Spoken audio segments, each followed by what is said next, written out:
was speeding too. Hey, all good, all good. You're running away from that gorilla? 100 Yeah, of you? away from that fucking killer, bro. You already know. No. We back. We back. We back. Another week. Another crazy. Another. A lot of stuff to talk about, man. I'm not even gonna lie, dude. It's just so much stuff, dog, in the world of pop culture, sports. So much we can talk about, man. So many good topics. Everything, man. We can start it off, dog. Twan, what's good? We can start off with something a little easy, real quick, man. How do y'all feel about both Lawrence Taylor and Phil Simms deny Abdul Carter's request to wear the numbers 56 and numbers 11? If you guys don't know out there, I'm pretty sure some of our viewers are younger, but Phil Simms and Lawrence Taylor both were quarterbacks from their previous glory days of the Giants back in the 80s, late 70s, early 80s. They were legends in their own right. Phil Simms, one of the better Giant quarterbacks. That was him and what's my guy, Jim Kelly. They kind of revolutionized the spread offense by way of the CFL. Those were two organizations that adopted it very early back in that day. Phil Simms, 4K passing season during those times, as well as Jim Kelly. But yeah, they both said they're going to have the number retired. And Lawrence Taylor gave an analogy of if you sell a product, right? Would you give your secret formula to someone that says they're hopping in the same industry as you? Which I couldn't feel it.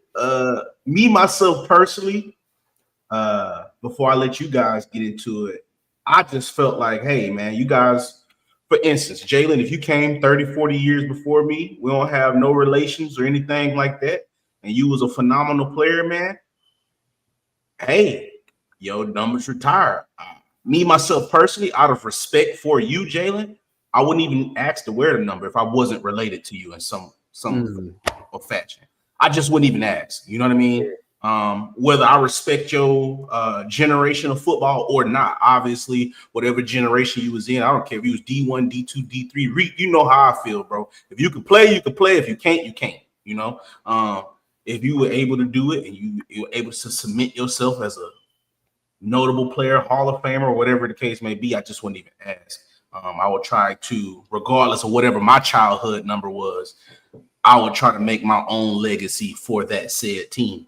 I'll share it with you guys, see how you guys feel about it. I'm pretty old school with it. Unless it's your kid, don't ask for these people's number. It's kind of, to me, disrespectful in a sense, because it kind of try to say, like, I don't care what you did. I want this number, you know. I mean, he just asked. Like, I get it. Maybe he what they were players that he look up to, watch film on, you know. So it could be out of respect. He just asked. Why aren't the numbers retired? I mean, Lawrence Taylor retired long enough for it's hard to be retired. Yes, sometimes when those players are like, of course, LT winning MVP, defensive player of the year, that's going to get your jersey retired with any franchise. Phil Simms is more so of I was the commander in chief of these offenses when we were a good team. Bill Parcells, you know what I mean? The historic franchise. Why haven't they been retired yet? Like, it's been a long time. I still get why they haven't been retired yet. No, they are retired. Oh, they are. So he asked them. He asked them to let him wear this, which would mean their jersey would get unretired. Okay, I was wondering. I was like, wait, Lawrence Taylor's numbers are retired? That'd be weird. Yeah. So I mean, he asked. They said no. All the power. You know, I think they have every right to. If they want to let him wear it, that's cool too. To me, Lawrence Taylor is the greatest football player ever, regardless of any position. He's just, you know, the GOAT of GOATs when it comes to football. So I don't think anyone should wear his number. Phil Simms, he was cool. Like I said, he was cool. He was a cool quarterback. Yeah. Do I think he was a quarterback worthy of getting a number retired? Yeah, you know, we could debate that. I think that's a little more debatable. But look, if your number's retired by by a team. You have every right to dictate what happens to that number. Obviously, I think, yeah, you're right. If any of those guys had a son or a nephew, come and ask them, they'll probably say yes. Just like I'm sure if Archie Manning goes to a franchise and asks for Payne's number, 1,000%. yeah, they'll probably say yes. Maybe they'll say no too. You never know. Maybe you never know. But they might hit it with the make your own legacy. You know what I mean? But it's more realistic to of course, for little Jalen Carter Jr. to come on and be like, hey man, I want to wear Pop's number. Like it's you more inclined to do that versus some rookie we don't even know that's gonna like. Of course, draft grade, scouting grade, Abdul Carter's phenomenal. He should be good. He should translate to the NFL pretty well, given what school lineage he came from. But honest, fellas, let's be honest. We still don't know if they're going to be household names. Hell, we don't even know if Cam Ward is going to be a household name. We don't even know if Travis Hunter is going to be a household name. Now, all signs point upward. Like, should a Travis Hunter be a pretty decorated and storied player in the NFL? Hell yeah, all signs point upward. Even Stevie Wonder conceded, but it's no guarantees because we have seen it. Ryan Leaf, we have seen Eddie Lacy, we have seen. Y'all remember Vernon Hargreaves? He was a phenomenal DB coming out of Florida, and he was nowhere near close to the athlete. Everyone thought Tavon Austin was going to change the NFL. Oh my goodness! Right? DeAnthony Thomas. There's a lot. DeAnthony Thomas literally was a year before Tariq Hill. Michael Crabtree supposed to be the next Jerry Rice, Terrell Owens. So, I mean, I understand where they're coming from by not just letting a rookie wear it. Nothing wrong in asking. I mean, he asked and they said no. I feel that. I feel that. What about you, Reed? I think okay, he asked, but I think too, like somebody in his camp got to be like, okay, you know what team you on, and you know what these people did for that particular team. Some numbers is just untouchable. Like, bruh, Lawrence Taylor is crazy. Like, Lawrence is untouchable. This ain't like Joe Blow, average Joe Blow, maybe had a good season here or there, you know what I'm saying? And they was like, oh, like, you did so much for the community. You might have helped us get a Super Bowl, or you might have led the Lawrence did not get retired because he did good for the community. Come on now, Lawrence for the community. That's a different exactly story. Like, this man probably transcended two positions, not one but two. Like, not only the DN, but now you got to have an offensive tackle that can block that. Mm-hmm. He's the reason they get paid. He's the reason offensive tackles get paid. Like, think about that. This man transcended two positions. And then a lot of people overlook it, bro. Like, because I argue with Trent and them, and they be like, oh, Aaron Donald's the best player because he get triple team and double team. And I'm like, don't get me wrong, Aaron Donald is a phenomenal player. But if y'all think that they was just letting Lawrence Taylor just run out there one-on-one, like, bro, you're naive, bro. Joe Theismann was up for the MVP. Snap that nigga leg in half. If you think that they was just letting somebody with that capability just run free like that, y'all don't know football. Like, you're very ignorant into what football is. They're not even the same tier, respectfully. Like, hey, look, Aaron Donald, JJ Watt, like, they're great all-time defenders, without a doubt. To me, Lawrence Taylor's by himself. I don't even put Ray Lewis up there, not Deion Sanders. There is nobody in the realm of Lawrence Taylor. He has the biggest gap of any player. Like, when people compare quarterbacks, I'll be like, okay, if Brady's here, you can have Manning here or whoever you want. Lawrence is here, and every other defender is here. Like, there is a big gap, and there's no point debating those. There's just different tiers of players. Like I said, Lawrence Taylor's just different. Yeah. Moving on down the line, man. How do y'all feel about Jeff Ulbrich? Was fined over $350,000. I don't know if y'all were aware. I'm pretty sure everybody was aware, unless you were just under a rock. All the prank calls that was going on. Shador was the only one. It was a couple offensive linemen. He got 5 prank phone calls. Isaiah Bond got a prank phone call, and he's like in one of the most worst situations right now. So it was just all bad, very unprofessional, especially because of the protocol the NFL goes through. So first off, the coaches. So the NFL makes those players either get a prepaid phone or some type of phone, new phone. It has to be a new phone, and they send it to the NFLPA, and the NFLPA sends it out to all the coaches. I don't know if it's the NFLPA. I know people love arguing semantics, but anyway, it goes to the NFL, some NFL exec, and then they mass email chain to the owners and the GMs only. So when all of these prank phone calls came up, it literally means like it was either the NFL was playing, which that's $1 billion franchise. They don't play like that. Or one of their kids got the email chain and did that. Come to find out, Jeff Ulbrich's son, he was the culprit, gave it out to some of his friends. They prank phone call, ha, ha, ha, ha, ha. Wasn't funny. Cost your dad $350K.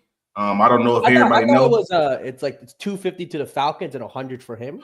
Oh, okay. So it's three. So there's 350 total. So okay. Yeah. So yeah, that might be for him would be a very big. Yeah, that's what because that was my next point. Because I don't know if everybody knows, coaches don't get paid $10 million, $10 million, $20 million, $100 million contracts. They more. I'm looking at his salary. Yeah, it says here I'm seeing 1.6. Yeah, that would hurt. Plus tax, so he probably let's say he takes home like 900. Yeah, that'll hurt. That'll hurt. Yeah, a third of your salary, and he got wife and kids. Yeah, that's so. I'm pretty sure he's not laughing about that. But at the same time, though, I will say this. I try to look at the big picture, but I hate making it about race. But this one kind of fits. It did. Kind of shows white privilege because I can only imagine if Trent and Trey did that. You know what I mean? With their dad, because I'm pretty sure they dad wouldn't even have a job if they were. Yeah, they dad would have got fired. But like, look at his bad father. Look at his bad father raising his son. Bad father. Look at these thug kids. They break it into NFL. They would have made a real big legal issue about it because honestly, you know, after working for a college, Jalen, and I'm pretty sure you in corporate America, that's a very dangerous offense once you tap into those emails. Any corporate company, whether it's a college, corporate business, whatever, once you get into classified emails, that's a federal offense to where that get real serious. Yeah, that can get real serious. And I can only imagine if those kids were a couple shades darker, because you could really push that issue because you could start saying, well, what if they just wasn't getting phone numbers? It's other stuff in there that they could get from those emails besides phone numbers. So for me, I just felt like, you know, it's kind of funny that, you know, certain people get a little bit longer leash than others, or we just gloss over it.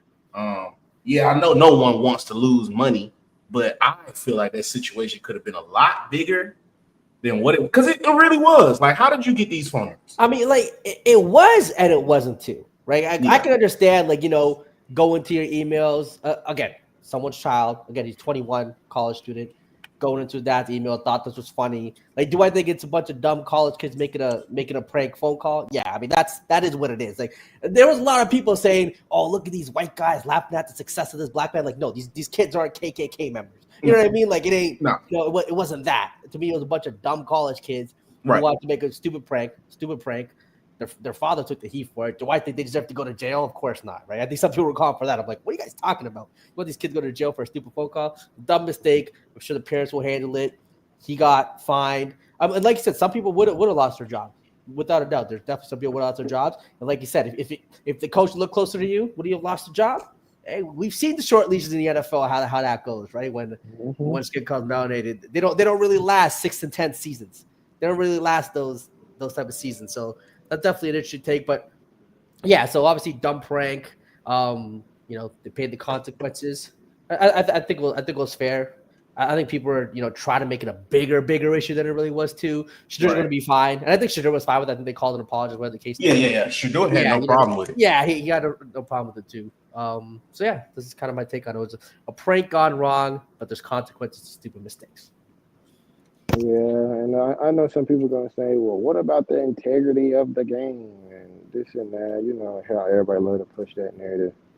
Look, man, it's just too. It was just a bunch of kids Mhm. prank calling some people, dog. That's it. No different than what they used to do back in the '90s or the '80s. They would use the little prepaid talking about, "Oh, your refrigerator's running." Like, bruh, like stupid, just stupid prank Yeah. calls, bro. That's all it is. It's just so happenly it was some, kids trying to pursue their dreams and I laughed. taking I the thought it was next funny step. too. I'm not gonna lie. When I saw that video, I thought it was funny. I'm not Like, gonna lie.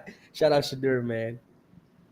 and two, I also think like, certain like now I will say Isaiah Bond, his situation is a little tough. He in a tough pickle right now. Yeah, it's tough with Isaiah Bond. What happened? What's the difference with Isaiah Bond and Shadur? Because I like So he already battling for his freedom, where he had Mhm. that alleged Rape case. charge, Yeah. sexual harassment charge. Yeah. Gotcha. Come to find out, well, it hasn't been final, but he said everything was mutual, and he filed a reverse lawsuit, defamation of character. Mhm. So he didn't have to serve jail time, but he did drop from a second round draft pick to undrafted. And a lot of times when that happened, man, because these NFL teams do their research. Like they got judges, they got police department, they got everything in their back pocket to Lawyers. really ask these questions. Like, hey, man, what's the percentages of this case being serious? Or I'm pretty sure they asked those cases. So for a talent like him to go from late first, early second, undrafted, he's in a way different boat than Shador. He's actually athletically inclined. Yes, yeah, I can understand. I'd feel bad for him.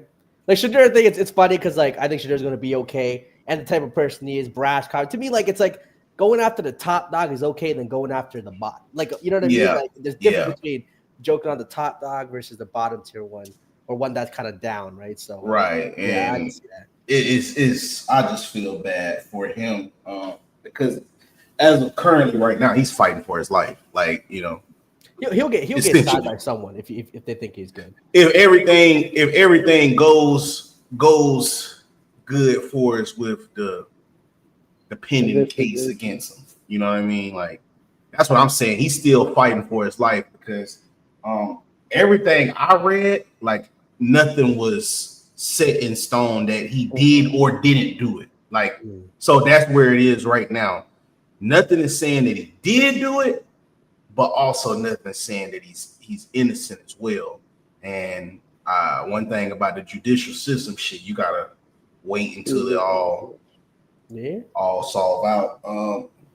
But I also would say this too, like if you've ever just followed Isaiah Bond's story, like you gotta think at one point this boy was the man at Bama. Like he was like it was Jalen Milroe, and then it was Isaiah Bond. Like he was glorified at Bama, and he left 4th and 31. Hey, he left thinking, you know what I'm saying, that the grass was gonna be a little greener on the other side, maybe a little more money was gonna be involved. Because he had these younger generation of kids doing his touchdown celebration. Like, don't get me wrong, he had the I would say internet definitely by a chokehold. He go to Texas, up and down kind of year, you know what I'm saying? But I think his merit was definitely going to be on his 40 time and what he kind of did at Bama.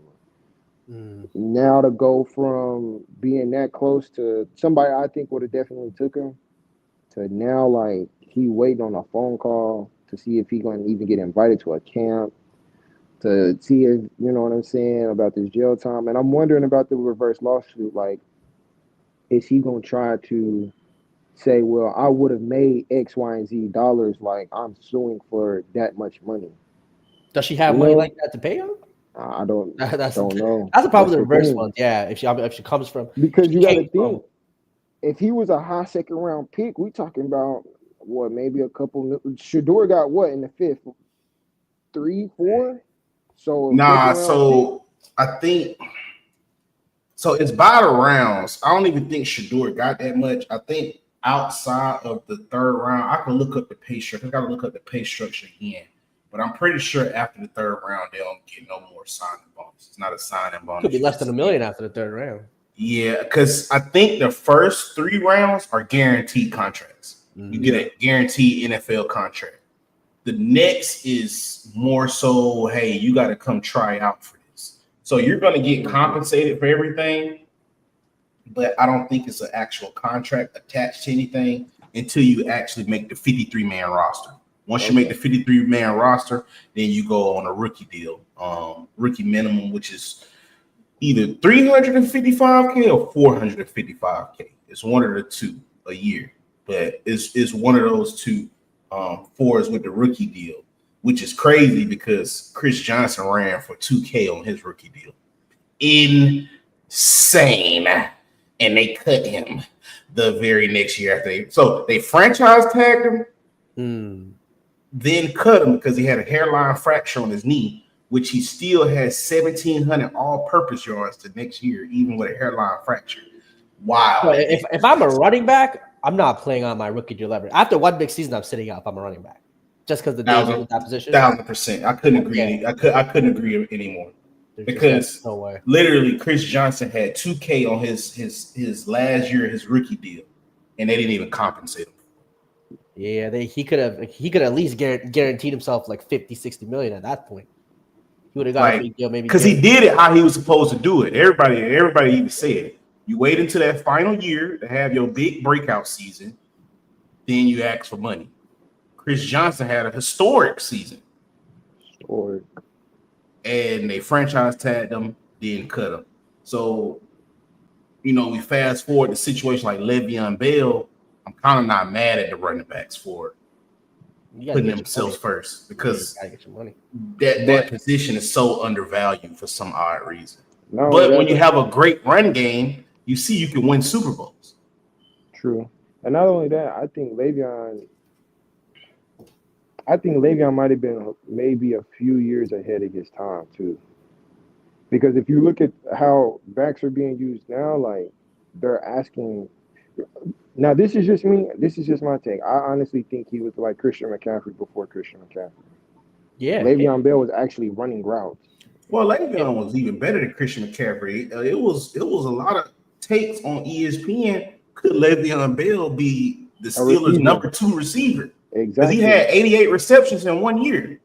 So that's receiver 2 numbers. That is, and that's why I think if he was around this time, he definitely would have got paid for sure.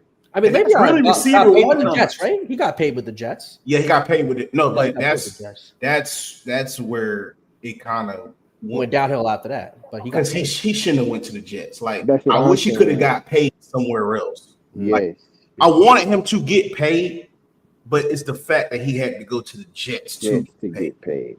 You see what I'm saying? Like I wish it was like another avenue for running backs. Like maybe we can't go to the Eagles, but can we go to the Jacksonville Jaguars and get something? You see what I'm saying? Like I don't want to go to a team in the pits of hell. Literally, the problem is the team with the pits of hell usually have more salary cap. More salary. Yeah, so they're going to overpay a little bit than what a contender could. Contender's already paying some guys. But it's a good point with Le'Veon being McCaffrey before McCaffrey. Him, and people forget, there was a season, anybody who plays a lot of football fantasy, where him and David Johnson were every week. Oh, my goodness. 7 to 10 catches, 100 yards. Like, if anybody had any of those guys, you was winning that year. If you had them together, it was over. It was over with. David Johnson and Le'Veon Bell for like a 1-2 stretch. It was different. Le'Veon was magnificent, bro. I mean, still one of my favorite running backs. The patience. It just showed, like, he looks slow on camera. It's so weird. Like, you watch him and he looks slow. Okay, I will say this. It's weird because I see his acceleration is freakish. Yeah. Like, so to the untrained eye, people will be like, because you're right. He has times where he literally stops in the backfield. And that's normally, as a young running back, they tell you never stop moving your feet. Yeah. You know, when you stop moving your feet, you get hit. But Le'Veon had it to where he literally could come to a stop, let his blocks develop, out of there. But what it was, Jalen, he had ridiculous acceleration. His acceleration is what, because I don't know if y'all remember, he juked what was this? Malik Jackson played DN for the Jaguars, but how he juked him, it was slow. And then when Malik tried to reach for him, by the time Le'Veon shot out, it made Malik Jackson fall, like because he accelerated so hard out of the cut, man. And I think that's what really separates Le'Veon, bro. Like his acceleration to get in and out, dog. Like that's what really made him one of a kind for real. I think him and Antonio Brown and Le'Veon are still the best wide receiver one, running back one combo I've ever seen. Like we're both peaking at the same time. You know what I mean? Like they both peaked at the same time. And I've never seen that before. Like we've seen obviously running backs or wide receivers better with slightly better peaks, but together at the same time, I can't think of one. For somebody to get 120 catches at receiver, your running back to get 85 catches is insane, bro. Crazy. Insane. Big Ben don't get as much credit as he deserves for that too, just to be able to distribute the ball. You know, a lot of people sit there like, oh yeah, well they had these guys. I'm like, well shit, somebody still got to give them the ball. True. Shit, they don't throw it to themselves now. Like, you know, and then you know this, you play receiver. Now, it's a big difference in a quarterback that just throw you the ball and throw you the ball to allow you to make a play, to allow you to be read. You see what I'm saying? Like, facts. It's a difference. It's a big difference. Like I think it got to a point with him and Antonio Brown, like Ben and Antonio, like he knew like it don't matter what route I'm running. It don't even matter if it look like I'm open. I know he's gonna throw me this route. So with that being the case, I gotta do my job and making sure that he know like I'm gonna come down with it though. Like even though I may look covered or I look double teamed, and I'm still telling him to throw this ball, I gotta make him right. Cause the media gonna eat it up. He gonna have to answer that on film. Like, why'd you throw that? Now I come down with it, which Antonio Brown did most of the time. Shit. Hey, we both looking at paydays. I just think Big Ben never got his props because he just played in you know, some might say the greatest quarterback era ever in terms of when you have Brady and Manning, two quarterbacks who are for sure in the top five to me, top three. In my opinion, both those guys, he's going to be overlooked. And you also had Drew Brees setting records, you know, putting up his numbers. In the 90s, he would be in the conversation as the best QB in the 90s. I honestly think, too, though, like, it has to do with the organization. It ain't like he took a sorry, down in the dumps Pittsburgh Steelers team from they was horrible the last 10 years to promised land. He literally came in, like, and they was flirting around making the playoffs. They make the playoffs, win the Super Bowl. Yeah. Like, it ain't like he just went to, like how Peyton went to Indiana, they was trash. Drew Brees went to San Diego, they wasn't that good. Like, Brady went to the Patriots at that time. The Patriots was not a very good team. Like, it ain't like, you know, and then Brees goes to New Orleans after Hurricane Katrina. Like, you know what I'm saying? Like, it ain't like he just was on a team that just was always trash, right? And then it don't help that he had Mike Tomlin as a head coach either. He had Bill Cowher, then Mike Tomlin. Like, I mean, that's not his fault.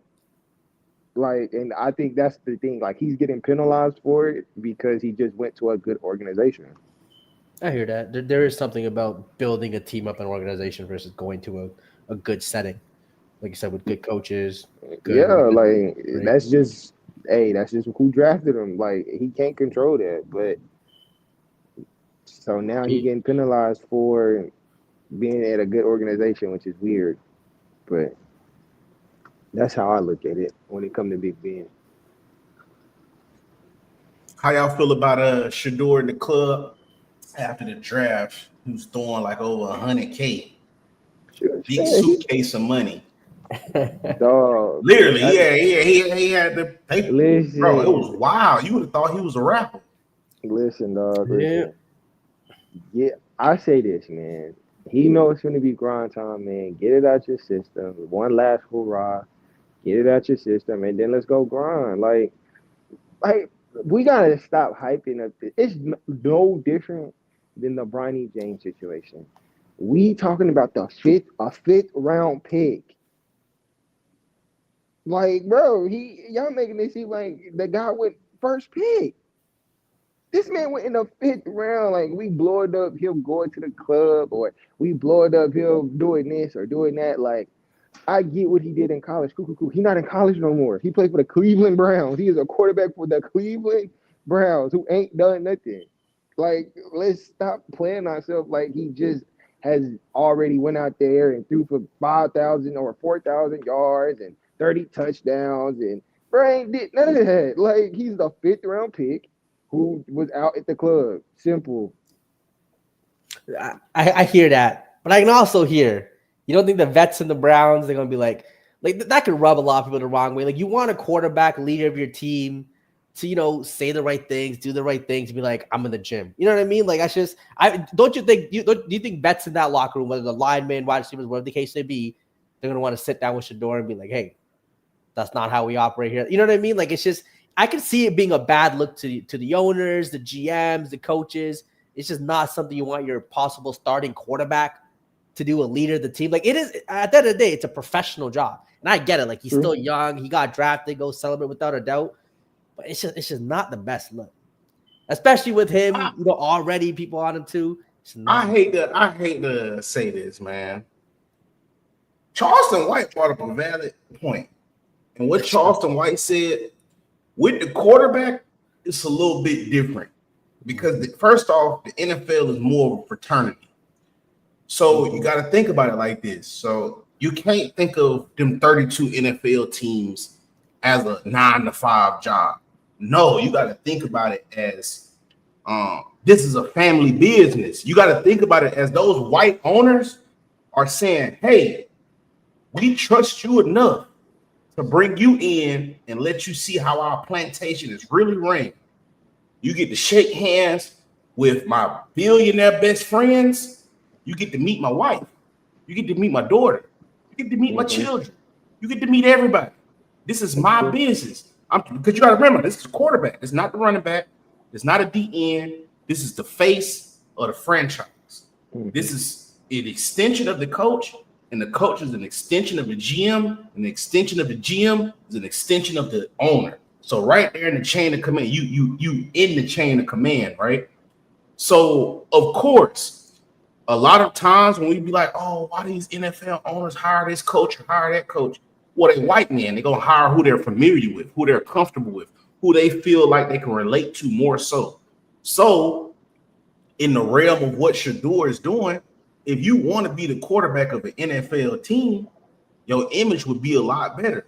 You see how even though Lamar don't cause no trouble, it's kind of like he's looked at it like even though he's great, we love him, but he kind of looked at it as like the stepchild because of he got the goals in his mouth, he got the dreads. He look a little different. Hang out with Kodak Black. But the NFL would prefer the Russell Wilsons of the world. Russell Wilson, of course. Because even if you look at it, look at Cam Newton. Look how they like Cam Newton a lot more than Lamar Jackson. He was with the owners, he was looked at more clean cut, low fade, you know what I mean? So he was looked at a little bit more as what would you call it? Commercial friendly. Because that's what they want. They want to market you. They want to be able to make money off you. And if they feel like, you got them big ass shanks, then there's nothing wrong with it. Like you said, there's nothing wrong with it.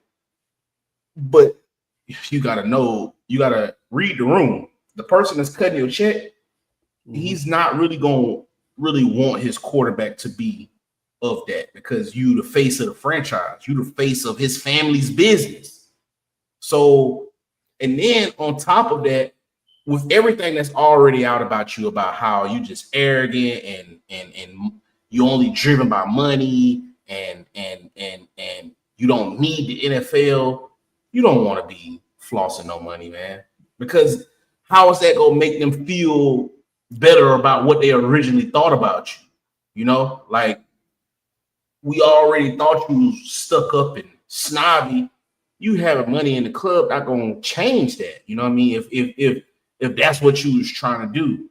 A lot of those kids, even when you could just look out through it, Cam Ward still wearing the earphones his grandmama gave him that passed away. A lot of these kids got stuff that shows how humble they are. acts of humility. Mhm. Chevelle Jr. worked at Amazon. These kids have stories of humble beginnings versus Shador. I mean, you already got a Rolls Royce in college, and you didn't even want to pay your parking tickets on campus. Just imagine how Bad luck. arrogant that comes off, dude. You have a Rolls Royce, but you don't want to pay your parking tickets on campus. People already hate, or people already have a dislike when people come from privilege, right? Just because they feel like they don't know the struggle. I think especially within the minority community, whether that's Black or even Asian, because like everyone realized most of us in that came from a struggle, like parents, whatever the case may be. So when you don't like, oh, this guy's had a food span, and then they have the attitude and confidence and brashness, it's a lot. Like it's a lot. So that could definitely turn a lot of people the wrong way. And you said it right about reading the room, and this goes up to for minorities in every aspect. Like, look, I saw President Obama. You see the slight difference in nuances when he's in different types of rooms, the way he speaks. Exactly. Himself, Exactly. Right? And this is the man who reached the pinnacle of pinnacles. You know what I mean? 1,000%. So if he has to read the room and sort of act accordingly based off our room, we're talking about somebody who reached the pinnacle of life in a sense. Everybody else got to do the same.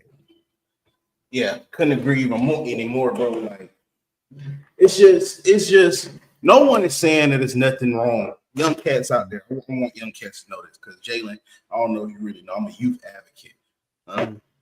Really, that's what my job title was. So I try to overstand the younger generation.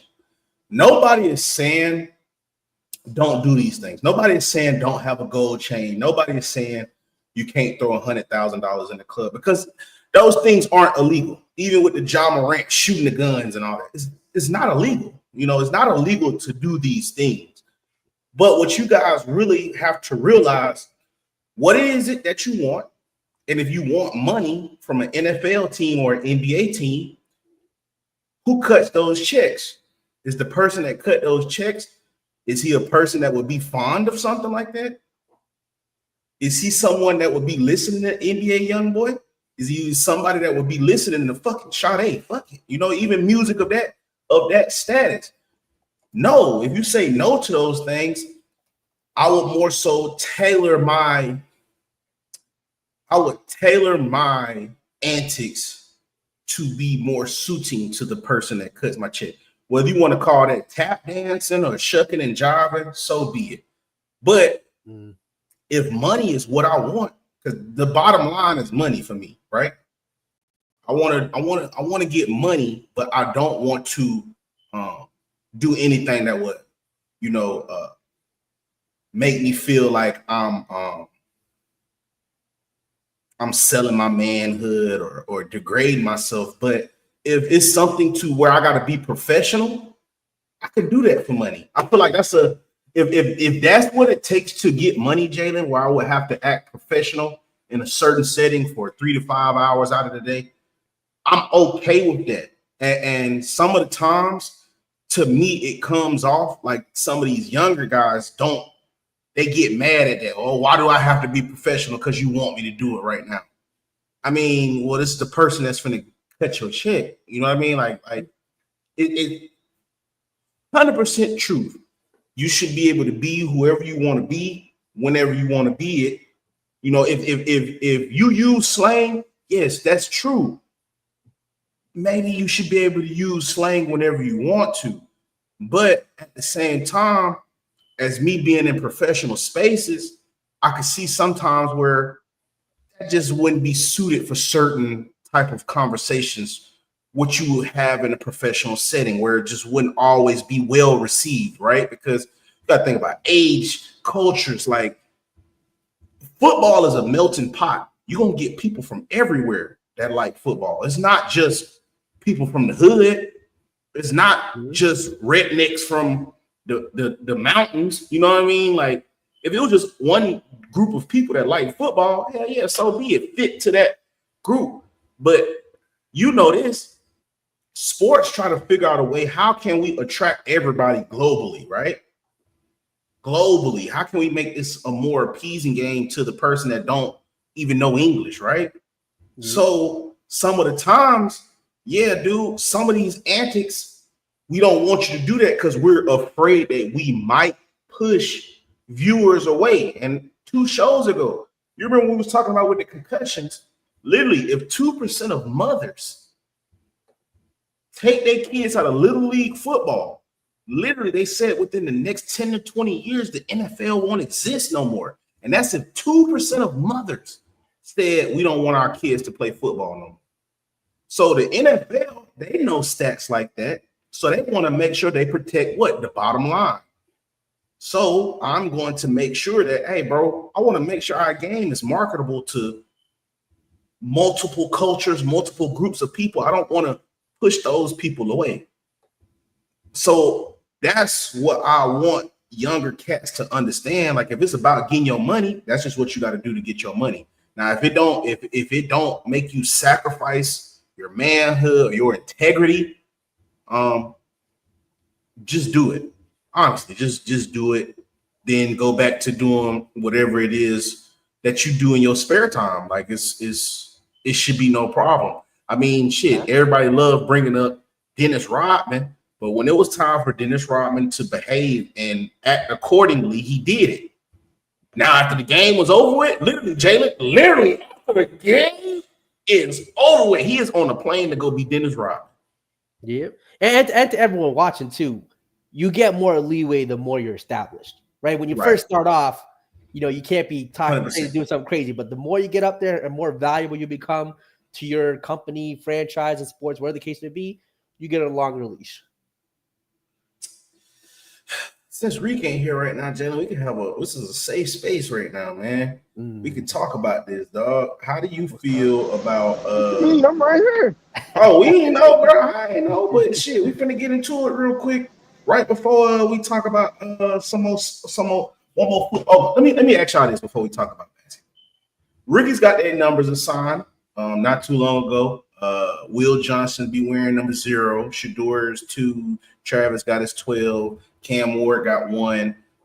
They got their numbers. What rookies are y'all excited to see on offense and defense this year? Rookies excited to see. And who you think, well, not only excited, but who you think is going to be a decent rookie this year on both the offensive and defensive side of the ball? So for quarterback, it's nobody. I've always said I think this is the worst quarterback class in a really long time. I'm really not excited for this quarterback class. I don't. No think hope for Cam. No, I just don't. I think he's going to be like a backup quarterback at best. Same with Shador. Like I'm just not. You can't have starting quarterbacks in every draft. It's just not a thing, right? There's only so many jobs. I just don't see it happening. In terms of, I'm going to think for what guy in terms of wide receiver and running back. Let me think. You go first, Bama. I think about this one. So me on offense, I'm gonna go Ollie Gordon. Ollie Gordon got drafted in the 6th round. He down there in my favorite team, Ohio State. Look at me. I'm looking at this chat right here. He down there with my favorite team, the Dolphins. I think, where they got him, 6th round, a lot of value right there. You know how the NFL love them late round picks.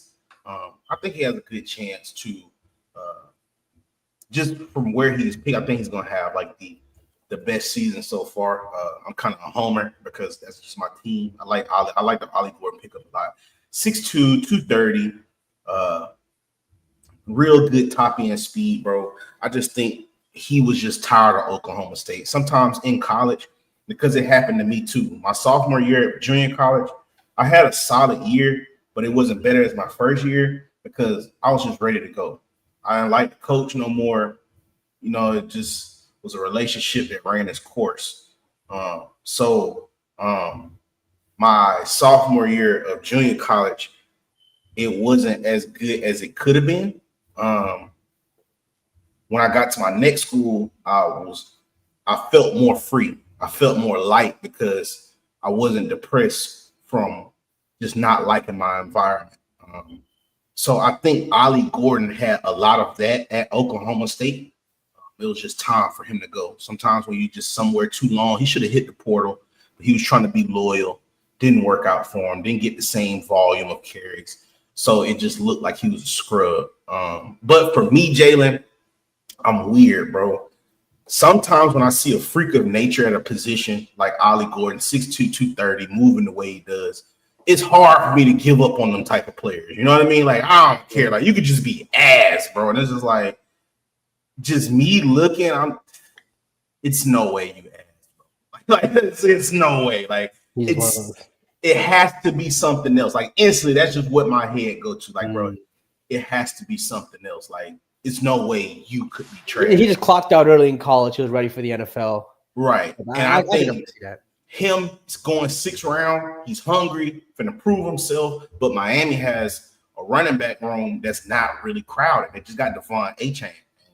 Achane, I mean, he's great, but you know, he's not a every down back. You know, he could be a great back, but 5'8" frame. What is he, like 190? I don't think that's an every down back in today's NFL. So Ollie Gordon is going to have some opportunity to get on the field. So that's why I like Ollie Gordon. On defense, I got to go that kid from Eastern Carolina that went to the Cowboys. Chevelle Jr., bro, that was working at Amazon. I'm going to keep bringing it up. He's a 6'3" corner, play man-to-man. Press skills is amazing.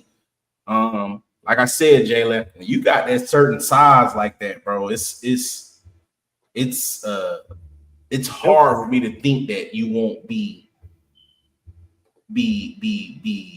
something. And then a kid like that coming to work from Amazon, work your way up to college roster, start. Not only did you start, you make yourself an NFL name, you get drafted in the 3rd round.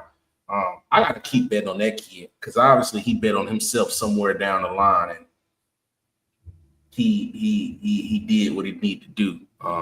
I'm really ready to see him, and I'll save the floor for y'all because I don't want to steal none of y'all. So I'm gonna go Ravel Jr. from the Cowboys, and I'm gonna go up Ollie Gordon for us to offense and defense.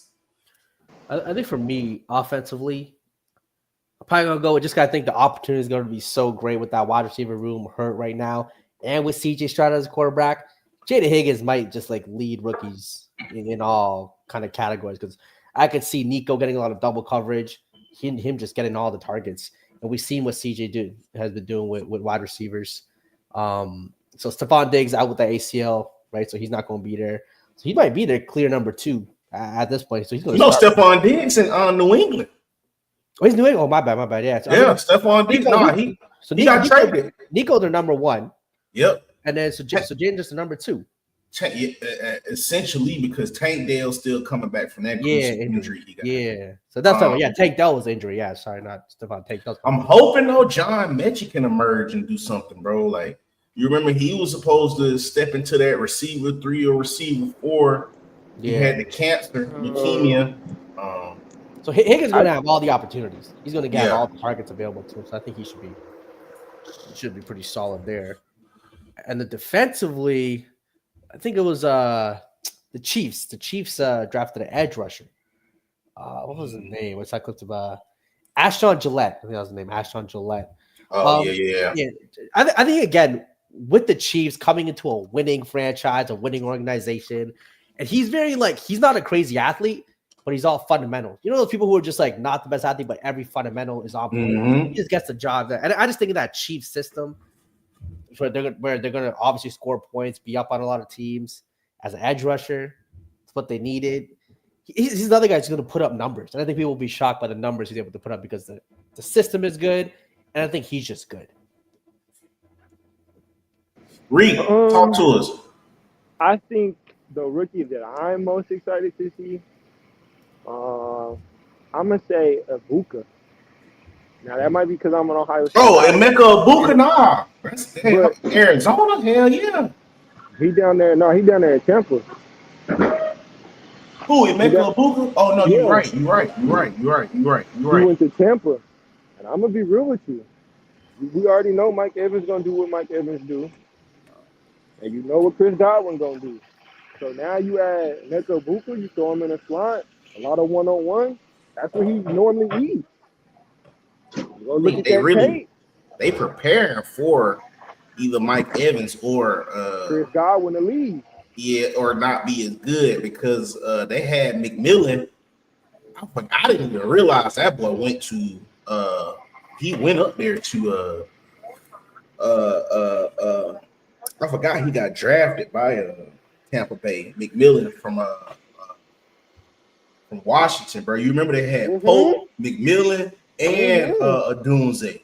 McMillan actually Exactly. started getting off towards the end of the season. So yeah, I mean that whole receiver core. Who you got for defense? All right, now on defense, I'm gonna be real with you. On defense, I like, and this is just me. I like the young kid that the Denver Broncos drafted. Now that's my team too, but from Texas. Oh Um, yeah, that's not crazy. You talking about Jade Barron? yes, That and he shit, gonna he finna come go in, crazy over there and with he PS2. gonna have a chance to come in and be the number 2 DB out the gate. That's just my opinion. I mean, that's my team. I watch Denver a lot, but I think those two for sure got the best chance to not only get on the field and make impact plays, but at a consistent rate too. It ain't gonna be like, oh, they had a good 4 or 5, weeks of a good, you know what I'm saying, a good little stretch, and now they fell off towards the end of the season. I think them as proven guys, you know what I'm saying. They did it in college at the highest level against some of the toughest, opponents, and they've been consistent the whole time. I like that. I like that. I like that a lot. Let's go ahead and get into it real quick, man. I know y'all saw what happened last night. Denver beat the Clippers, Mm. and James Harden with another fabulous Game 7 performance, man. This it's sad to see, man. It's crazy because I'm kind of mad for Kawhi right now because you know what happened with that dude. He gets injured at the most inept times, and of course, some way they blame him, and then he actually comes back and looks like he could go on one of those runs, and for him to get no help from Hart, no one else, like it. It's tough. And Denver was ripe to lose because Jokic had the worst series he's had in a long time. Worst series. Yeah. Oh my god, that game last night wasn't that good. Shout out Zubac. I don't think he's getting enough credit defensively for the work he put on Jokic. Like he really made Jokic have to work. Jamal Murray didn't even have a superhero series for them to win. So Clippers had everything going for them to win. And James Harden, look, I always hated the idea of just calling a guy in clutch for bad games here and there. People like to pick and choose, but at some point it just happens so often now with James Harden. It's like, damn, you really can't have a big game in the big game. You know what I mean? Having one or two bad series closing games, it happens, right? You can have a bad game, happens to the best of them, no matter how your teammates pick you up and you win. But to consistently do this in game sevens or even like game sixes that you need, like it's tough. It is so bad. And he can't beat those allegations. And it's just, I think the conversations between him and D Wade for the third best shooting guard of all time are probably over at this point. D Wade just has too many. Yeah, because it was opening up. It was starting to open back up because Harden was looking good. He was exactly the longevity. I mean, his longevity over Wade is definitely a thing. But man, this another downfall like this. It's just it's tough. Y'all stop acting surprised. Y'all know James Harden is a bad chaser, man. Nah, man. James Harden, the bad chaser. Stop playing. I can't James really. Harden ain't trying to do no. It's hard for me to, but I'm just saying. Trying to do no. No, he had some good games this series. Like he was great hooping. Games. Yeah, he was hooping. So this game just the score. I mean, was this the worst game of the series for him? We got him 7 points. Right? Yeah, it's the worst game of the series for him. He had his assist, but yeah, the scoring wasn't there. Like you said, you felt bad for Kawhi. I think Zubac could have showed up more too. He's been doing some scoring, but you can't rely on him. That's one reason I will say this though.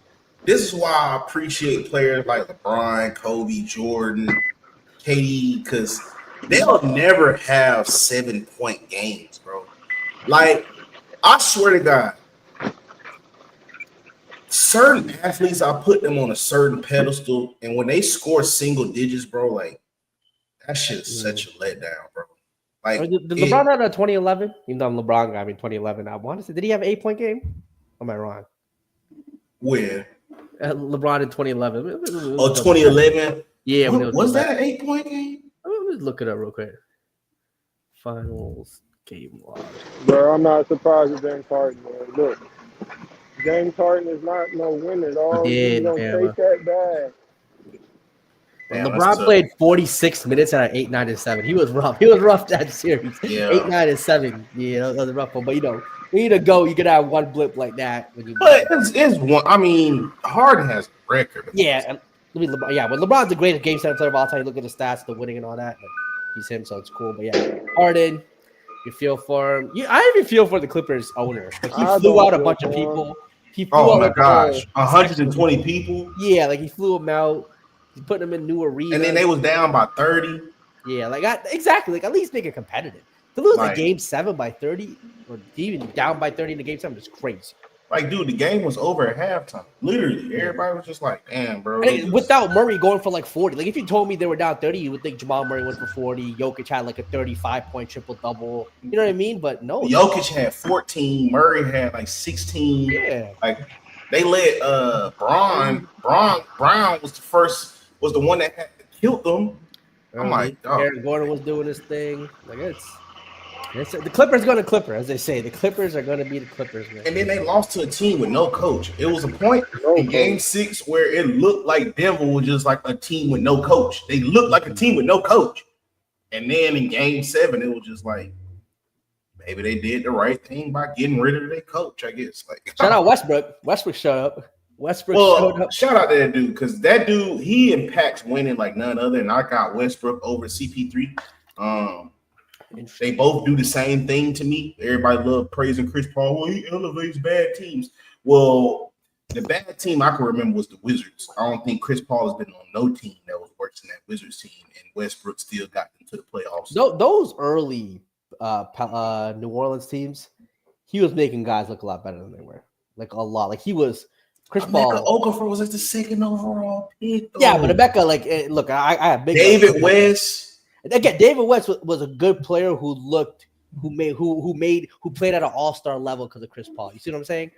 Right? You don't remember David West on the Pacers? I do. Look, again, good player, but Chris Paul made him look a lot better. Just because he's Chris Paul, like when you're Chris Paul, a point guard, that's what you're supposed to do, true. Right? Especially with those teams.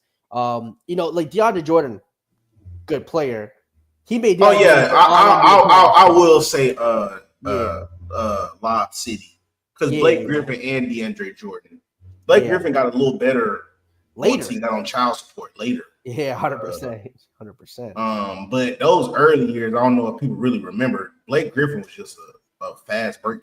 Him and Shannon Brown basically was the same people. Blake Griffin was just 6'10", 260. Like, they literally got their points the same way. Like, that's when I was growing up as a YN watching basketball. They literally got their points the same way. Shannon Brown was the same highlight. Catch him on the oop, throw the ball up, he go dunk it. Same thing with Blake Griffin. Like, you throw the ball up near the rim, they gonna dunk it. You know, he didn't really have crazy like post moves or anything. Yeah, you caught him on a fast break where he got the drive to the rim. Like, they finished at an crazy acrobatic level. But once you start to sit back and be like, okay, outside of those plays, you start to see like, damn, they ain't scoring that much. Like, bro, you put Michael Beasley instead of Blake Griffin in that situation. Michael Beasley's finished like top 25 all time. What? Are you serious? Michael Beasley probably would have had the FBI out there, bro. He went crazy. Like, because you remember towards the end, they tried to bring Danny Granger over there, and then it wasn't. Danny Granger wasn't the same Danny Granger. Yeah, no, it wasn't. Nah. But dog, that's crazy that you say that. You bring Michael. You putting Beasley on who? The Clippers? On the instead of Blake Griffin. That team might win a chip. Because Beasley had some other demons in his life. You know, if you watch interview stuff, he had some other stuff going on he had to deal with. You put him in the right system, with the right players, kind of mentoring him. Man, again, I was a big Beasley guy even when he was at Kansas State. Like him and Jacob Pullen, they was on the same. I don't think people really remember that, bro. Bro. That was a time when like I was really watching college basketball, and like I would lower. We bought a basketball net in the driveway. We would lower it, and like we would just dunk. We were like 5'8" at the time, right? So we are just dunking on that rim, and we'd yell Michael Beasley because he just grabbed boards, and like he had a finesse game too. But he was a man child in college. He was just dunking on everyone too. But he also could pull up that mid range he had. He had the three, but he wasn't shooting a ton of threes in college because he used to shoot a lot of corner threes. Yeah, a lot of corner threes here and there. But yeah, he was a beast. Beasley was something serious because it was him, KD. Kansas had Sharon. No, Kansas had, wasn't that Chalmers in them? Yep, was that Chalmers here where they beat? Was that the year Chalmers hit the shot over Derrick Rose in Memphis? Yep. I think because that's what I'm saying. Beasley played in a time where college basketball was like insane, Jalen. Now that I think about that, bro, college basketball was like popping. Oh, it was different. Yeah, it was different, bro. Like it was real different. And I know a lot of young cats go be like, "We dragging it," but no, we not dragging it. Like, and we forget though, they were kind of the first. They were still like the emerging class of people being one and done. A lot of college then were still guys being 3 years, so you really got to follow them, see their growth. But when Durant, the one and done guys, Durant, Beasley, Derrick Rose, like they kind of started it, the whole little one and done. Yeah, got really popular for a minute. Calipari. Yeah, I'll say this about Michael Beasley though. Even towards the end of his career, when he was just getting on teams, they were just, I guess, plugging him in or whatever. If you go look at how he played in Milwaukee, he got buckets in Milwaukee too. Anytime he got like 30 minutes, there'd be random games. He just gives you like 36 and 6. Just out of nowhere, Michael Beasley was one of those guys that could. He went through too much though, and yeah, I think the narratives really killed him. Like, and he loved the weed. He loved his weed, and that was the problem. Yeah, I mean, he admits it too. Like he said, I'll probably say, here's some of the stuff he went through. I mean, he damn near needed that weed. No, for real. I mean, hey, yeah. And I mean, him going to Miami too. I don't like him going to Miami during that time when D Wade was the clear number one. That I don't think it was the best for him. I think sometimes as a rookie, you need to go to a franchise that will give you the ability to make mistakes, be the number one guy, learn from it. Like Durant had this. Durant could take 25 shots a game. It's okay. Beasley could never take 22 shots a game. Right? They were going to let him do that. He would have been benched for the occasion they beat. Because I remember he averaged 13 points his rookie year off the bench. 20 minutes. Yeah. Said Tatum averaged 13 points off 38 minutes, and they give him the franchise. And that goes to what you said. You kind of got, because Tatum, he's actually lucky. When he went to Boston, like they had nobody. Like literally, they had. So that was post Isaiah Thomas era. We searching for somebody. Like, so like you said, fuck it. If he want to take 25 shots, we don't have nobody. Let's see what he do. Because they went Jaylen Brown the first year and then Tatum the second year, right? Like they got them like back-to-back years. I thought Tatum was first. Or vice versa. But Tatum wasn't first overall. No. I'm saying they got Tatum first and then they got Jaylen Brown. Oh yeah. But it was definitely post Isaiah Thomas era, and they was definitely searching for answers. Yeah, the Tatum thing, he got lucky too because Kyrie got hurt, and those boys had that run in 2018 against LeBron. I mean, they ran Super LeBron, but they had a run where Boston's like, wait, these guys are really them. They come back the next season with Kyrie and Gordon Hayward, and it doesn't really work out with Kyrie and all that, and the Kyrie leaves, and they're like, all right, they've seen enough from Jaylen Brown, Tatum to really handle the keys. Yeah. Oh, so Brown did come before Tatum. That's what I thought. I thought it was Brown first and Cal, and then they doubled back and got Tatum in the next draft. So Brown 2016, Isaiah Thomas was still. That's the year he was hooping. That's the year Isaiah Thomas was really him at Boston. Was that the year? Let's see. I think Isaiah Thomas might have been. Year after that year. Or 17. Yeah, I'm trying to look it up. It's either 15 or 17. I want to say 15. If he was drafted 2016, When Isaiah Thomas was there, 2016, 2017 season, Isaiah Thomas averaged 28. Yeah, so that was Isaiah's team. Yeah. When Brown came in and then Tatum. Yeah, it makes sense. Mm-hmm. Oh yeah, They shipped off Isaiah Thomas right after that year. He had got hurt or something and got And shipped Kyrie off. came in. Yeah. Yep. Oh yeah, no, it was he got hurt. Kyrie trade. And then it was the Kyrie trade. Yep. He played hurt for them, and then Kyrie wanted to leave Cleveland, which is still a disaster. Mm-hmm. And then that whole situation occurred. Well, I think too.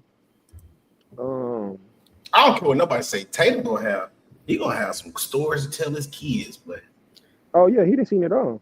Hey, Tatum. Oh boy. Tatum went back to back this year.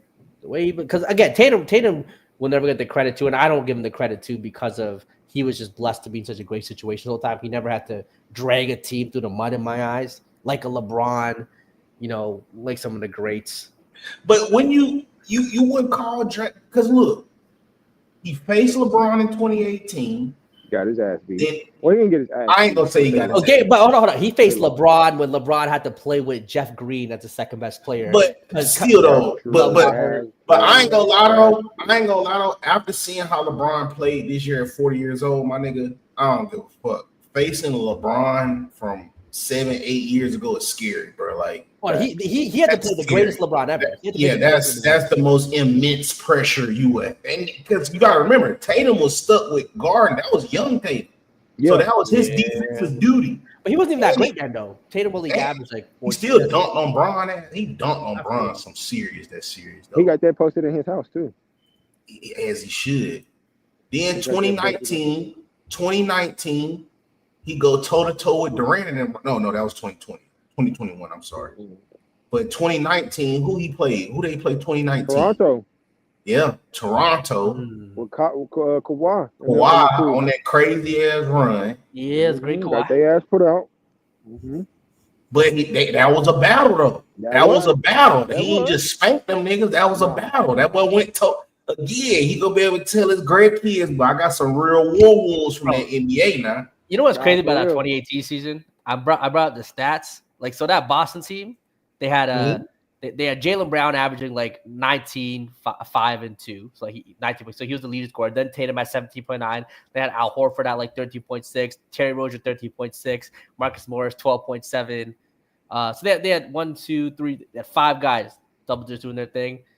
And then you look at LeBron and in that series, LeBron 33, 9, and 8 when he was being triple teamed.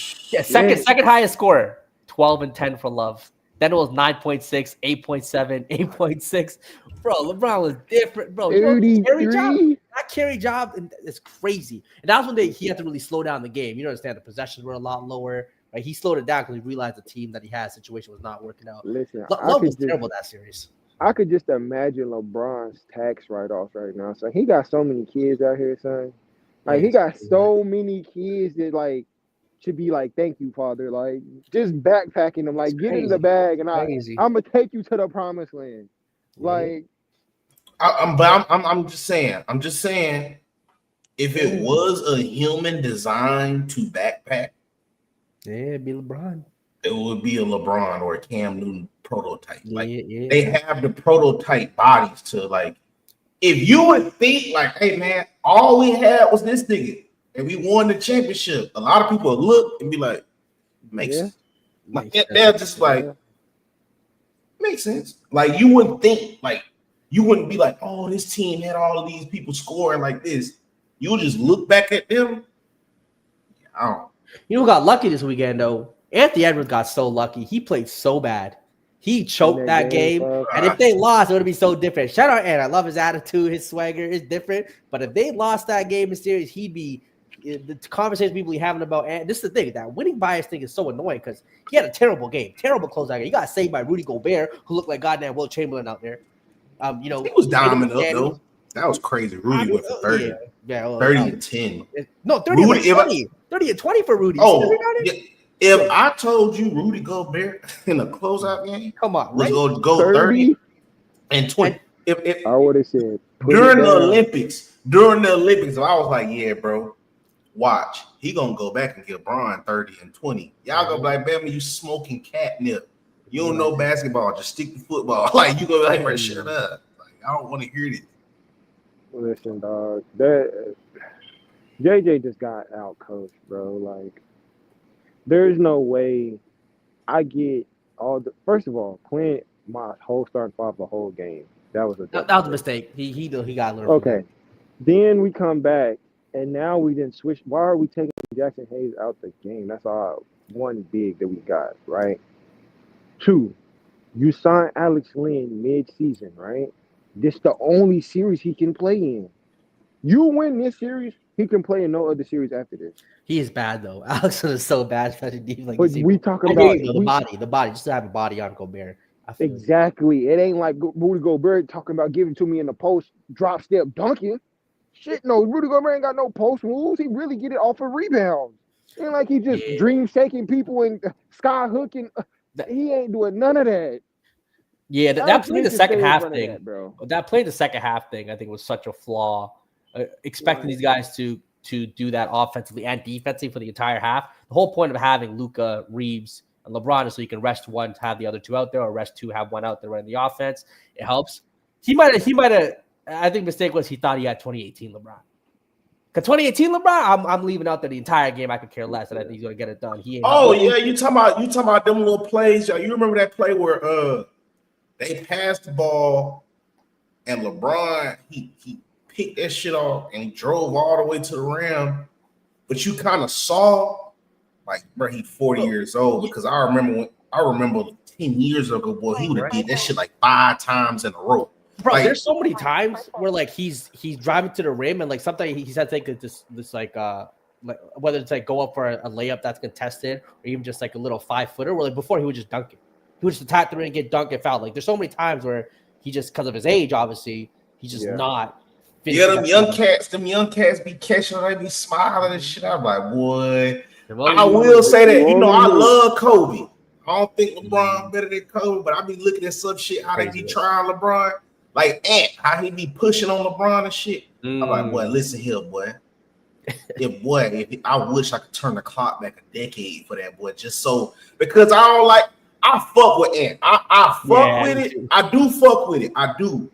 But like at the same time, bro, it's just like, bro, I don't fuck with it because I want to see you do that against a 28-year-old LeBron, right? I want to see you just stop, turn around, and start pushing him. I mean, man, he does call LeBron the GOAT. He said LeBron's the greatest of all time. He doesn't call LeBron. So he got that respect, but I see what you mean. Would he have done that to 2018, 2015, 2008 LeBron? Like it's different. Well, I saw LeBron put Tim Duncan hands straight up in the rim. I saw that boy put Kevin Garnett hands straight up in the fucking no regard for human life. Just gets it. Facts. That call was amazing, bro. I saw this nigga versus the Milwaukee Bucks take off from the free throw line after stealing the ball, bro. Looking back, don't forget what he had. What was that? 56 unanswered or 36 unanswered or something like that against the Detroit Pistons in 07? Yeah, that 25 straight points to close it. 25. He's been playing so long, people forget. LeBron was tough. But I tell folks that shit, but I ain't gonna lie. They be like, he be bitching. I ain't gonna lie. One thing I will know, if I was old like LeBron, would have put in his fair share. I'm a bitch too, but I put in my fair share, bro. And that's why I said, bro, think about this. Let me ask y'all this one quick question, because this is what I want to tie it back to. LeBron and Deion Sanders, who the greater athlete? Oh, LeBron's the greatest athlete of all time. So LeBron a greater athlete than Deion Sanders? Yeah, to me, again, being 6'9", this is how I look at it. No, you don't have to explain, but I just want to know. So you think he a better athlete than Deion? No, I think you think LeBron James' name is bigger than Deion? So when I say, name wise, that's what I mean. Like, so you think as far as name wise, LeBron James, Deion Sanders? What you think? I'm definitely going Brian as far as name wise. All right, so what I want to say is, because I'm petty. See how Bronny acted this whole time during his whole draft process? That's true. He didn't say nothing. That's how old boy should have behaved. The same exact. But I think this though. If you think about it like this, Bronny didn't do nothing in college. Bronny had that freak injury and wasn't the same. You know I what mean, I'm saying? he was a But high if school Bronny, prospect. but if Bronny would have went out to USC and went and got 16 a game, I think the narrative is a little different. Now, I don't think he be talking like Shadurus because I don't think that's Bronny's character. Yeah, I don't even But see Bronny wearing big chains and like it's just he's different. yeah, I don't think that's his character. But I think far as the narrative of he only got in because his daddy definitely changes if he goes out there and gets 16 a game at USC. Oh, for sure. Yeah, that would change. Yeah. It's a All little my different. choice say he like Ant-Man over JT. That's a debate to have. That's a debate to have. Anthony Edwards versus Jason Tatum. That's a very fair debate. Not mad at that at all. This is what I'm saying, bro. Again, I didn't like Jason Tatum at first, bro. But this is how I kind of measure it. When that nigga choose to attack that rim, bro, I ain't seen nobody stop that boy yet. That boy is really dangerous attacking that cup, bro. Like, and I know he just don't do it consistently. He like bailing niggas out with that 3-point shot, bro. He do. His shot selection be iffy sometimes. But what I'm trying to tell people, they be like, oh, what is Jason Tatum elite at? Get to that fucking rim. Because I'm trying to tell people, when he chooses to commit to it, I've never seen him get stopped committing to the rim. And then he's 6'10", 6'9", whatever you want to put him. I think he's 6'10". 6'10", nice handle, and he play defense. Like what? I mean, he play defense. He can guard 1 through 4. This is, and I'll say this. I remember the last championship the Warriors had got. What was that? 22. Historical Steph. He would have get some historical Steph when they played Boston. And they did a breakdown of how Jason Tatum would have opportunities to get to the rim and just go off 2. Instead, he go off 1 and he like allowing himself to get bumped and allowing the contact to dictate the finish. That following year, this past year that they won it, if you go break it down, that boy finishing off 2 every time he get into that rim. Every time he attacked the paint, he start finishing off 2. So I'm gonna say this. I don't know if it's the criticism or what, but when Tatum wants to cut that shit on, that boy cutting that shit on, and there ain't nothing you can do about it. You got to just sit there and take that shit. I'm not gonna lie to you. It's just so happeningly that he played with Jaylen Brown, who can cut that shit. Damn, I gotta go in like 10 minutes. I gotta go in like. Oh yeah. We was about to end it right here. The last thing, 100 LeBrons versus Gorilla, 100 men versus Gorilla. Gorilla. Like, what do y'all think about this, bro? It is so hilarious, man. Do people understand how crazy a Gorilla is? Like, you see, like gorillas are what 300-400 pounds of muscle, bro. Like straight muscle. They just be running fast at you too. Like the first 10 are dead for sure. Like who's sacrificing the first 10? We out here chilling with 100 friends, man. I ain't going for 100 people is gonna fight each other trying to choose who gonna be the 10. Because you got me fucked up. I'm not finna be the 10. I'm at the back. I promise you, I'm at the back. I ain't at the first 10. I ain't at the first 20. I ain't at the first 30. I'm not even there. I'm not there. There's not enough money for me to sign up, put my name on it. I heard people talking about some like how the people that went, did that the submarine dive or whatever. Look, I get all of that. Cool. I wouldn't even be signing up for nothing like this. A gorilla? Have you seen a gorilla stand up? They say gorilla can be 500 pounds and they like really run fast, bro. Bro, y'all see the muscle on the legs? Bro, I was laughing because I had saw a meme. They said when the gorilla start talking to you in perfect English, because they showed the gorilla on Attack on Titan. I'm like, dog, you gonna be scared because you gonna see him rip your homie, and after he rip your homie, he just start talking to you in English. When you the last person, they said when you the last person, and the gorilla ripped the 99th man in front of you, and he start talking to you in English, like, don't worry, he won't remember nothing. It'll be over before you even can blink. Yeah. Like, bro, because it's like, bro, I just heard him talk, but I'm not gonna lie. I got in the ocean not too long ago. That's the most powerful thing I've been in. Like, I've never felt something so powerful. I can see why people be like, hey, bro, that should have taken you under, bro. That's crazy. That shit was the most weirdest feeling I've ever been in before. Like, the ocean, that shit might be the most powerful thing on the planet right there. The ocean, not nothing to play with. Yeah, 100%. Play with that ocean. 100%. Wear your life jackets on those boats. Don't be thinking you too. Nah, for real. I don't care if you Michael Phelps, wear that life jacket. I promise you, the ocean's different. You get stuck in Yeah. currents. Like it's no joke. Different. Yeah. Michael Phelps might be. That's Aquaman. Yeah, that's how man. He'll figure it He'll out. probably say something. He'll get a ride. Like, Yeah, like current's going this way. Okay, I'm gonna just go this way. But yeah. nah, those definitely no joke. But yeah, the gorilla thing, man. People, maybe a better question would be, how many guys would it take to beat a gorilla in the tug of war? You know what I mean? Like that's a little more like Yeah. a little more Yeah. interesting. Yeah. Because That's a little more like, you can get him like feed him bananas and make him do it or something like that, but you don't want to go in something survival of the fittest with something that could potentially become like a predator. Bro. Like, it just wouldn't. And then I heard some people talking about, well, we just gonna tire them out. They didn't jump them, bro. Yeah, all right. yeah. Because how the human brain works, like a lot of your senses gonna shut off once you see somebody get decapitated in front of you. Oh yeah, it's over with. Like one person, you see their whole body get crushed. Yeah, don't be messing around with gorillas, man. 100 men. All right, y'all. That was a great show, y'all. Appreciate y'all boys for pulling up for me, man. That was my bad. I got off late from work, y'all. Finna watch some hoops, bro. All right, y'all. Till next Sunday. Yes, sir. Take it easy.